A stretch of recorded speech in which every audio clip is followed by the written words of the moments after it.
Now, while the Pentagon's move is seen as a major step forward, how do other countries treat women in the military? Let's go to Han Bin in Beijing for more on China's experience with women on the front lines. Han Bin, can you tell us about the situation of Chinese women serving in combat forces in China? Well, in fact, the Chinese military has never provided figures for the number of female soldiers served in the combating forces. It is saying now that over the past years, female soldiers have taken more of its positions in the combating forces in all of its branches: the Army, the Navy, the Air, and the Strategic Nuclear Forces.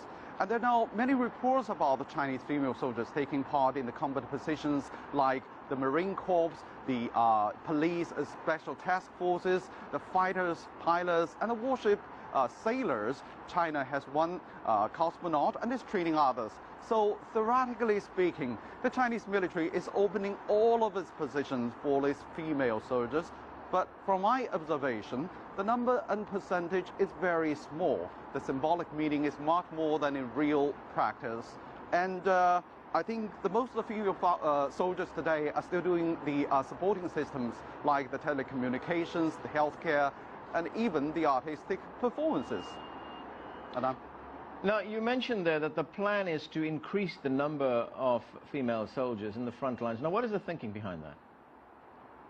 Well, we know that the People's Republic of China's PLA army began enrolling female soldiers in 1967. And since then, the female soldiers have gradually participated in high-risk and intensified forces. We know Chinese military has the largest number of soldiers with 2.3 million.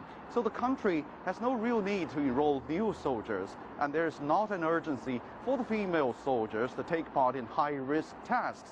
And the Chinese military says that over the past years, the Chinese military modernization has gradually transformed the composition of the PLA forces.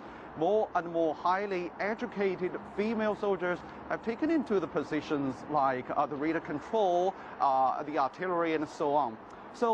And I think as more foreign armies open more positions on the front line, China could do the same, and that is to boost its image as a responsible player in the world. Back to you. Okay, thank you, sir. Han Bin there reporting from Beijing.